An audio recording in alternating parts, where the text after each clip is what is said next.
vizier, and, conducting the king to the kitchen, he carefully cleaned the fish, and in the king's sight set them in the pan to fry.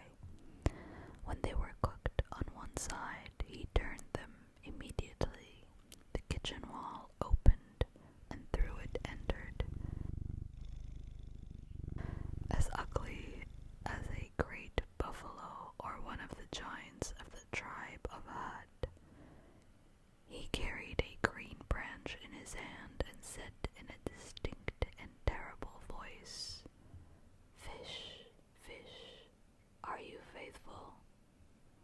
Then all the fish lifted their heads from inside the pan and cried, "Yes, yes we are." And in chorus they intoned these lines, "Come back and so will we, keep faith and we'll keep faith, but if you show us treachery, it shall be to your scathe." Then the hero came up to the pan and upset it with his branch, so that the fish fell out and were burnt to black cinders. Finally he departed by the way he had come, and the king said, "Here is a matter on which it is impossible to keep silent. Surely there is some strange tale connected to these fishes." So he sent for the fisherman and asked him where the fishes came from. "From a lake between 4 hills," he answered, "behind the mountain which looks down upon your city." "How many days' journey is it?" asked the king. "My lord, it is not more than half an hour away," the other answered. So the sultan set out forthwith, taking his soldiers with him, and also the fisherman, who went along in a confused state of mind, secretly cursing the Ifrit. At length the king's party passed over the mountain and came down into a desert valley, such as they had never seen before. They marveled at it, and at the lake, and at the fish of different colors, red, white, yellow, and blue, which swam within it. Halting his men, the king asked if anyone there had ever seen a lake in that place, and when all answered that they had not, he said, "As Allah lives, I will never more go back to my city or sit upon my throne until I have found out the truth about this lake and these strange fishes." Then sending out his men to inspect the mountains round about, he called his vizier to him, who was a scholar and a sage, an eloquent man of great learning. To him the king said, "There is a thing that I mean to do, and I must tell you of it. I have determined to go forth alone tonight and seek out unaided the answer to the mystery of this lake. Your part will be to stand guard at the door of my tent and tell any viziers, emirs, or chamberlains who may seek audience that I am ill and have given order that no one may be admitted. Above all, tell no one of my plan." The vizier promised to obey, and the king, having disguised himself and girt on his sword, slipped out unperceived from among his bodyguard. All that night and through the next morning he journeyed on, stopping only to sleep through the noonday heat. Then he continued his quest throughout the rest of that day and the following night. On the second morning he saw a black object far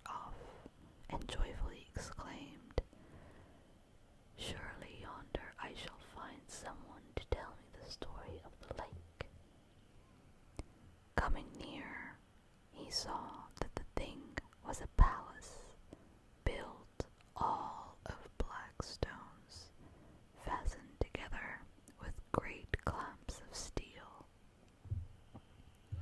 Stopping at the mighty double door, one half of which was open, he knocked softly, once, twice, and again, without receiving any answer.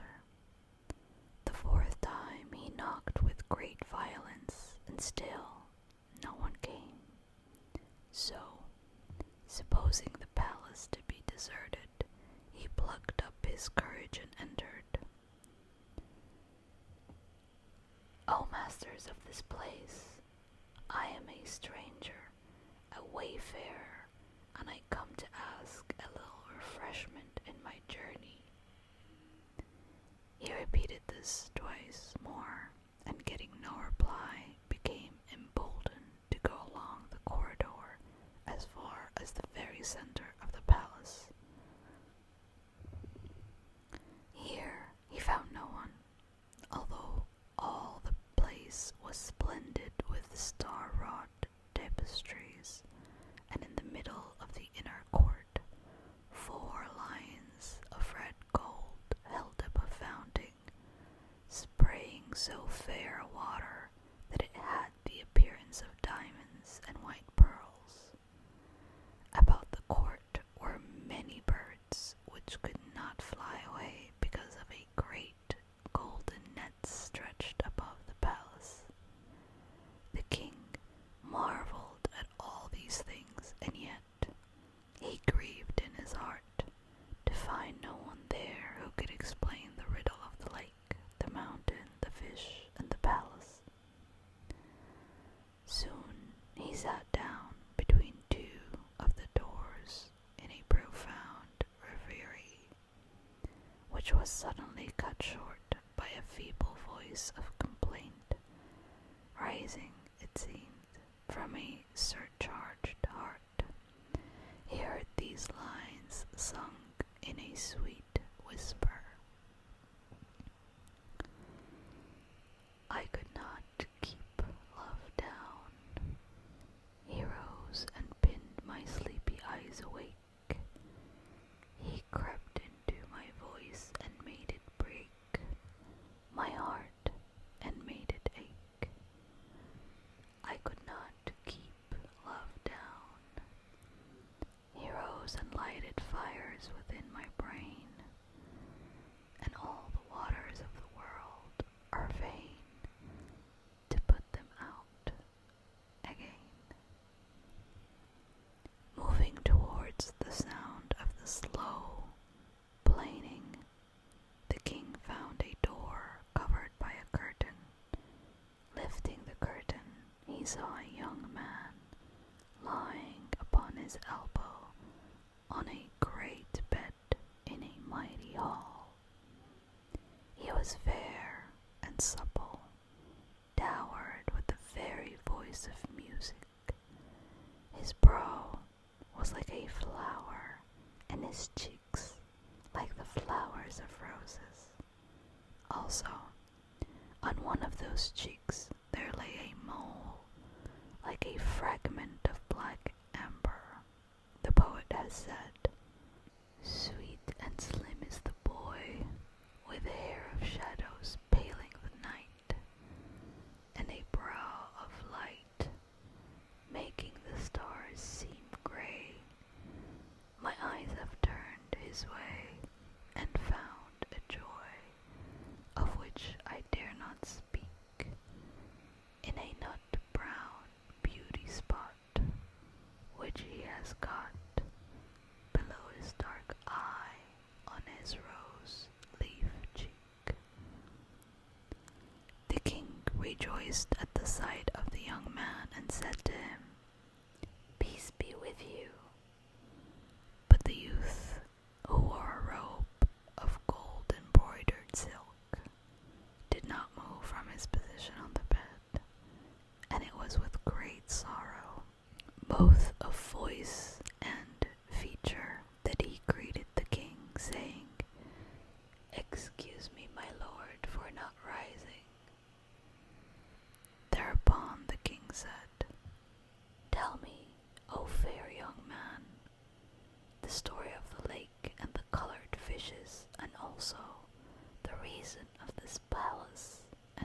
solitude and your tears."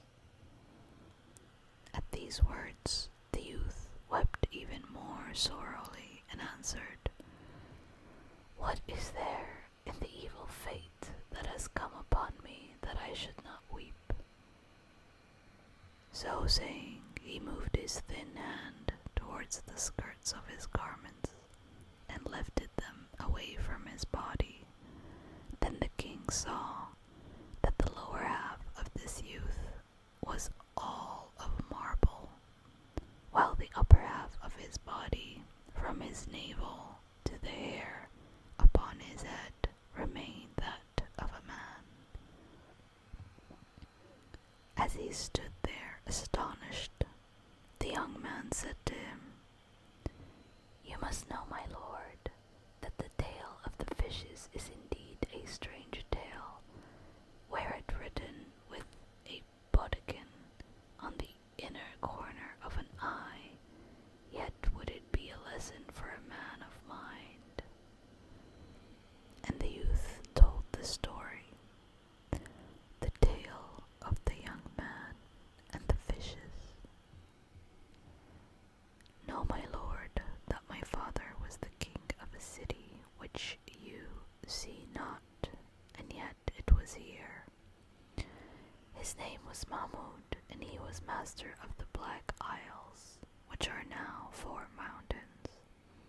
He reigned for 70 years before passing to the mercy of Allah, remunerator of the world. After his death, I became sultan and took my wife, my cousin, the daughter of my uncle, who so well loved me that if I left her even for a short while, she neither ate nor drank until my return. For 5 years I cherished her until a day came when she went to the hammam, after having ordered an alluring supper for us from the cook. Then I entered this hall of my palace and lay down to sleep in my accustomed place, bidding 2 of my girl slaves to move their fans above me as I slept. One sat at my head and the other at my feet. But I could not sleep for thinking of my wife, and though my eyelids closed, my wits remained alert.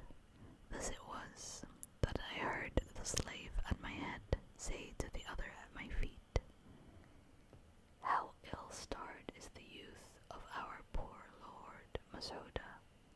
How sad it is that he should have married our mistress, that unclean. God's curse on all adulteresses." The other replied, "This bird who spends her nights in every vagabond bed is a millionfold too evil to be the wife of our master." "And yet," said the first slave, "he must be very innocent not to notice the woman's goings on." "How can you say that?" objected the other. "What chance does she give him to suspect her? Why, every night she puts something into the wine he drinks before he sleeps. She mixes punch with the drink, and he sleeps like the dead. How then can he know what she does or where she goes after making him drink the drugged wine? She dresses and goes out and stays away till morning. When she comes back, she burns a scented something below his nose, and he wakes fresh from his sleep." My lord, when I heard the conversation of these slaves, light became darkness before my eyes, and yet, in my impatience, I thought that night would never fall. At last, however, my wife came back from the hammam, and spreading the cloth, we ate for an hour, giving each other drink as was our custom. When I asked for the final cup, which I drank every night before my sleep, and she handed it to me, I put it to my lips, but instead of drinking, spilled it secretly into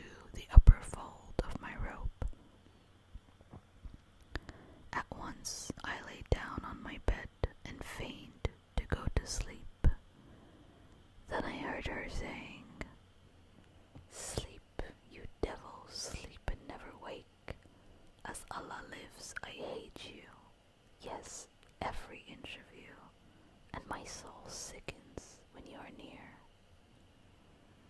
After this, she rose, dressed herself in her finest garments, perfumed herself, girt on my sword, and left the palace. Instantly I rose and followed her. She crossed all the markets of the city, and coming at last to the outer gates, spoke to them in a tongue I did not understand, and lo, the locks fell from their places, the gates swung open of themselves, and she went out beyond the city.